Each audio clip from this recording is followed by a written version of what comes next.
ごきげんよう、上川薫です。今回取り上げる話題は、ウクライナ軍が非常に理にかなった攻撃を行っていることを取り上げていこうと思います。私のチャンネルでは戦争をする上で、経済や兵隊が非常に大事だという話をこれまで何度かしてきました。戦場のその最前線における戦いももちろん重要なのですが、戦闘力を発揮し、継続的な戦いをするためには、その後方にどれだけ充実した支援体制があるかも重要なのです。今回取り上げる話題は、ウクライナ南部クリミア半島からヘルソン州へと至るロシア軍の兵団ルートをウクライナ軍が攻撃し、3つある主要ルートのうち2つを破壊したという話をしようと思います。ここからウクライナ軍の理にかなった行動が現在どの程度進んでいるかについても評価していきましょう。それではどの地点を攻撃したか地図を見ながら解説していきます。こちらの地図は戦争研究所の発表しているもので、クリミア半島、そして隣接のヘルソン州における主だった交通路を赤い線で示しています。今回ウクライナ軍が攻撃したのは、クリミア半島からヘルソン州へと至る東側のルートで、丸1のチョンガル橋と丸2のヘニチェスク橋です。攻撃に使用された兵器は、イギリスが供与した巡航ミサイルストームシャドウと見られています。どちらも橋そのものを完全に落とすことはできていないものの、使用することができないほどの打撃を与えることには成功しています。ロシア側は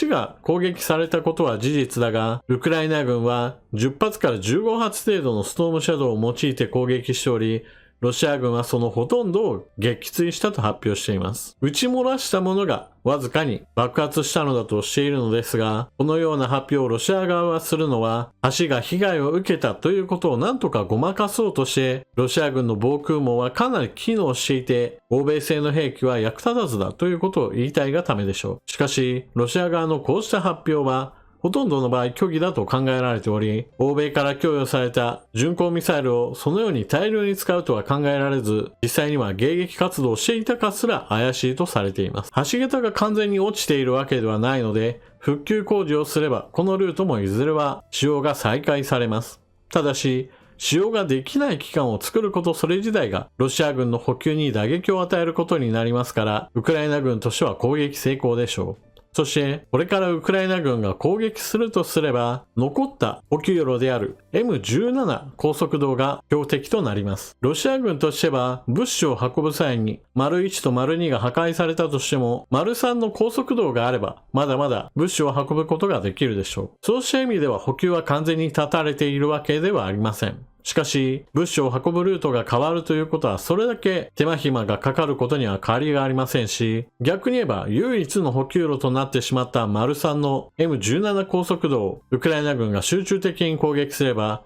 いよいよもってクリミア半島から南部戦線へと物資補給をするのが困難になります。現在のウクライナ軍にはクリミア半島から入ってくる物資、その大きな動脈となっているクリミア大橋に対しては連続的に攻撃するのが難しい状況ですから、こうした抑えやすいところに対しての攻撃を集中しているのでしょう。この攻撃は非常に理にかなったものです。ですから、今後丸3に対する攻撃が必ず行われるはずです。こうした攻撃は巡航ミサイルが供与されたことにより実現しているわけですが、私はアメリカがハイマース用の射程300キロのミサイルエイタクムスを供与していれば、もっと早くこうした攻撃も実施できたのになとどうしても思ってしまいます。巡航ミサイルストームシャドウは戦闘機から発射するものですから、どうしても戦闘機が前線近くまで出てこなければなりません。それに比べるとハイマースは目標をセットした状態で前線近くまで来たらミサイルを発射した後すぐに前線から離れることもできます。ストームシャドウよりもハイマースからの攻撃の方が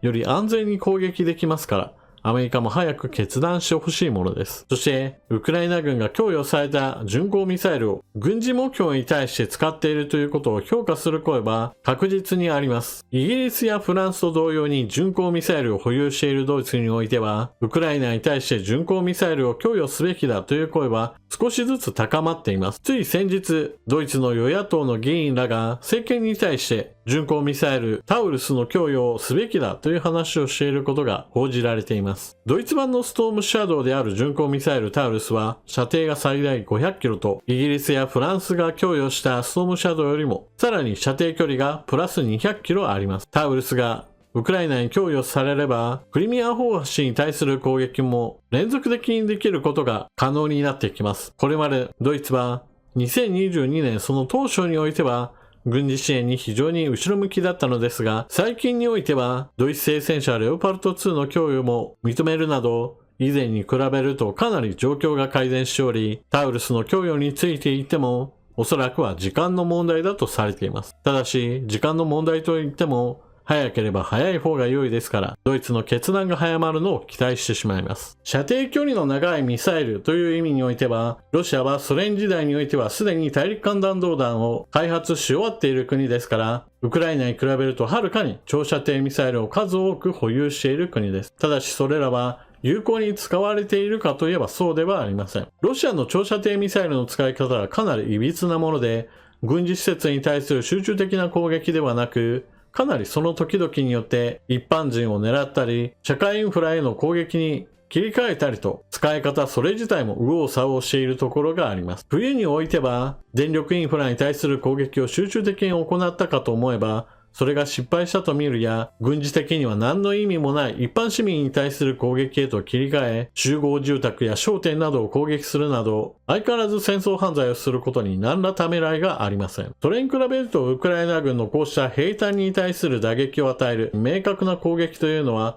軍事上においては非常に評価すべきものです。しかし、準軍事的な評価としては、今回の攻撃は確かにその戦略目標が明らかであることから評価すべきものなのですが、同時にまだ攻撃が完遂しているわけではありません。クリミア半島からヘルソン州に向かう兵站を完全に切ろうと思えば、地図で示したようにまだルートが残っているのです。残ったルートを完全に使えなくする、そのような攻撃をしてこそ、今回の作戦はより評価をすべきものとなるでしょう。もちろんこうした兵站を切ろうとする動きに対してロシア側も必死で復旧工事を図ることでしょう。しかし、物資が運べない時期が存在することそれ自体がロシア軍の補給ルートに大きな負担をかけますから、直す、壊す、直す、壊す、この繰り返し行うことこそが地味だけれども確実に最前線の兵士たちに対する圧迫を強めることとなります。戦争には華々しい戦果を上げるといったことも大事なのですが、